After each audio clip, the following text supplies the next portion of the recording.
daawadayaal sidaad kula socoteen saaka barnaamijyadeena ugu dambeeyay xogaga xoutiyiinta ee dalka Yemen ayaa weerar ku qaaday gudaha Israa'iil iyagoo imikana ka bixiyay faahfaahin weerarkaasi. haddaba haddii aynu eegno wararkii ugu dambeeyay ee amuurtan afayeenka ciidamada xoutiyiinta General Yahya Sariic ayaa daboolka ka qaaday in ay gantaal nooca balastiga ku beegsadeen garoonka diyuuradaha Ben Gurion ee magaalada Tel Aviv taasi oo ahayd jawaabta xasuuqa Israa'iil ee ka wada Mareykanka Gaza. fariin muuqaal ah oo laga sii daayay telefishinka Al-Masira ee ku hadla afka xoutiyiinta oo ay soo xigatay wakaaladda wararka Anadolu ayaa General Yahya Sariic waxa uu ku yiri ciidanka gantaalada kooxdu waxay ku beegsadeen garoonka diyuuradaha Ben Gurion ee ku yaala magaalada Tel Aviv gantaal nooca balastiga ah gaar ahaan nooca loo yaqaano Zulfiqar.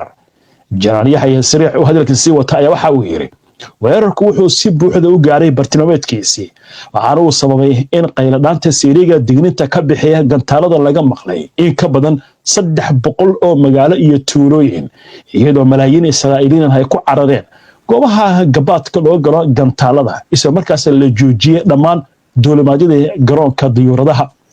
afayeenka militariga xoutiyiinta ayaa sidoo kale waxa intaasi ku daray in howlgalkan sidoo kale jawaab cad u ahaa dambiyada xasuuqa ee Israa'iil ka wado Mareykanka Gaza. dhanka kalena militariga Israa'iil ayaa goor sii horeysay oo maanta ah sheegay inay ka hortageen gantaal laga soo riday Yemen dhowr maalmood kadib markii diyaaradaha dagaalka Israa'iil ay weerar ku qaadeen kaabayaal muhiim ah oo xoutiyiintu ku leeyihiin gudaha dalka Yemen. ciidanka Israa'iil oo qoraal ku soo qoray baraha bulshada ayaa ku sheegay in difaacooda cirku ay ku guuleysteen in ay ka hortagaan oo ay hawada ay ku burburiyaan gantaalka taasi oo keentay in Siiriga digniinta bixiya laga maqlay qaybo kamida gudaha Israa'iil sida magaalada Tel Aviv iyo deegaano kale.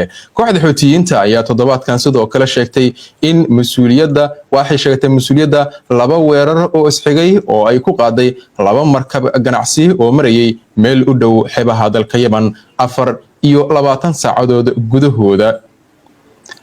war kale oo la xiriira arrimahan warbixin ay daabacday jariirada Financial Times ee ka soo baxday magaalada London ayaa waxay muujinaysaa inuu si aad ah u kordhay qiimaha caymiska maraakiibta ganacsiga ee isticmaala marin biyoodka baddaas kadib markii kooxda xoutiyiintu ee ku sugan dalka Yemen ay dib u bilaabeen weerarada ka dhanka maraakiibta shisheeye. warbixintu waxay sheegtay in caymiska qatarta dagaalka ama weerarada ee maraakiibta maraya badda u dhaxaysa Afrika iyo Asia imika sare ay u kaceen waxaana ay gaareen qarashaadkaasi eber 4% ilaa 1% qiimaha guud ee markabka taasi oo macnaheedu uu yahay in markab qiimihiisu uu yahay $100 milyan haddii uu bixiyo hadda uu bixinayo ilaa iyo 1 milyan si uu helo caymis qatarta weerarka maraakiibta la xiriirta. kordhintan ayaa waxay timid kadib markii weerar xiriir xoutiyiinta ay ku qaadeen maraakiibta ganacsiga ee gooshaysa baddaas kuwaasi oo u adeegsada weerarada gantaalo diyaaradaha aan duuliyaha lahayn iyo doonyaha dheereeya. tilaabadan ayaa sidoo kale waxay cabsi gelisay shirkadaha caymiska iyo howlwadeenada maraakiibta waxaana la arkay shirkado badan oo maraakiibtoodii ka leexiyay iminka marinada caadiga ah sida kanaalka Suez una wareejiyay jid dheer oo maraya Koonfur Afrika. isla arrimahan wakiilka gaarka ah ee qaramada midoobay u qaabilsan Yemen Hans Greenberg ayaa ugu baaqay beesha caalamka in ay ilaaliyaan xorriyadda maraakiibta iyo marinbiyoodka caalamiga ah gaar ahaan baddaas. waxa uu sidoo kale uu ku baaqay in kaabayaasha rayidka laga ilaaliyo khilaafka si aysan Yemen ugu dhicin xaalado dagaal oo dheeraad ah. Greenberg waxa uu xusay in Yemen aysan u dul qaadan karinin in la adeegsado si loo abuuro khilaaf siyaasadeed iyo military oo ka baxsan xuduudaheeda isagoo ugu baaqay dhammaan dhinacyada inay ilaaliyaan xasiloonida gobolka. weerarada sii socday ee Xuutiga ayaa qalqal geliyay ganacsiga caalamiga ah taasi oo saameyn ku yeelatay suuqyada shidaalka qalabka dhismayaasha iyo sidoo kale cuntooyinka muhiimka ah ee loo gudbiyo suuqyada Aasiya iyo Yurub. waa hagaag wixii warar ah ee arrimahaasi ku soo kordha barnaamijyadeena dambe ayaan idinkugu soo gudbin doonaa haddii Alla idmo ama intaynu barnaamijkan ku jirnaba. markan aynu qooraansanno xagga Ukraine halkaasi oo ka soo baxayo war aad u weyn.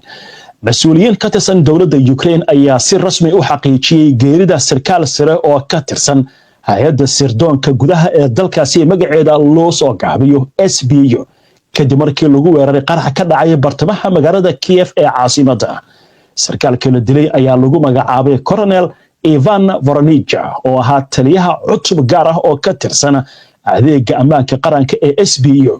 qaraxa oo dhacay maanta ayaa la beegsaday gaarigiisa waxaana warar hordhaca ay sheegayaan in sarkaalka lagu dhuftay ugu yaraan 5 xabadood taasi oo sababtay in isla goobtii uu ku qorbaxo. mas-uuliyiinta Ukraine weli kama aysan bixin faahfaahin buuxda oo ku saabsan cidda ka dambeysay weerarkan, balse waxaa la sheegay in baaritaano ballaaran ay socdaan si loo ogaado cidda abaabushay iyo sababaha dhabta ah ee ka dambeeyay dilka sargaalkan. Colonel Voronich waxa uu ahaa hoggaan u ahaa muhiim ah oo ka tirsan unugga howlgallada gaarka ah ee loo soo gaabiyo SBU. weerarka ayaa ka dhacay gudaha magaalada caasimadda ah ee Kiev, taasi oo si weyn walaac uga gelisay hay-adaha ammaanka iyo shacabka Ukraine. weerarkan wuxuu ku soo beegmayaa iyadoo dalka Ukraine uu wajahayo xaalado amni oo adag, gaar ahaan dagaalada ka socda xuduudaha dhanka bariga, taasi oo keenaysa in weerarada gudaha loo arko kuwa khatar siyaasadeed ah iyo sirdoon. laamaha ammaanka Ukraine ayaa ballan qaaday inay si degdeg ah u baari doonaan dhacdada, ayna qaadayaan tillaabooyin lagu xaqiijinayo amniga saraakiisha sarsare iyo xasiloonida guud ee caasimadda. waxaa la filayaa dowladda Ukraine inay soo saarto warar dheeraad ah saacadaha soo socda. bishaaro ma doonaysa in waalidkaaga oo dhintay ama geeriyooday ama xanuunsan oo sariiryaal ah in lagaaga cumreeyo inta lagu guda jiro bilaha xurmada leh? wax ka yar $300 ayaa lagaaga cumreynayaa waalidkaaga, waxaana fursadan qaaliga ku siinaysaa shirkadda xajka iyo cumrada ee Taqwa oo ku samaysay qiimo dhimistan ballaaran. waxaa lagu soo duubayaa muuqaallo ku saabsan qaabka ay cimradu u dhacday, waxaana shaqadan qabanaya culimo aqoon u leh. haddaba si aad uga faa'iidaysato fursadan qaaliga ah, la soo xiriir shirkadda xajka iyo cumrada ee Taqwa xajan cumra adigoo kala soo xiriiraya taleefanada iyo ciwaanada shaashada kaaga muuqda. hoyga barashada diinta ee xifdul qur'aan online maadooyinka lagu barto waxaa ka mid ah quraanka kariimka, higaada, axaadiista, ducooyinka, tarbiyadda asaasiga ah ee ilmaha, tafsiirka quraanka iyo qaybaha kale ee culumta shareecada. waxaadna helaysaa 24 saacba 5 maalmood oo ka mid ah isbuuca. dugsigu waxa uu bixinayaa caddayn waxbarasho oo aqoonsi leh ama shahaado. faahfaahin dheeriya la xiriir WhatsApp-ka +252 633 145 155. Simodi oo ah suuqa ugu weyn ee dahabka ee bariga Afrika waxa uu macaamiishiisa ugu talagalay fursad cajiib ah oo marla araga. haddii aad dahab ka soo iibsato Simodi iyo haddii aad iska iibinayso labadaba, Simodi waxay ku siinaysaa fursad qaali ah oo aad ku guulaysan karto dahab kale, waana fursad soconaysa bishan iyo bisha soo socota. cajiib! Simodi ka iibso dahab ama iska iibi oo hel dahab kale oo aad ku guulaysanayso. fursadan guulaystayaashu waxay noqon doonaan 6 qof ee ugu horeeya, waxaana uu xarumo ku leeyahay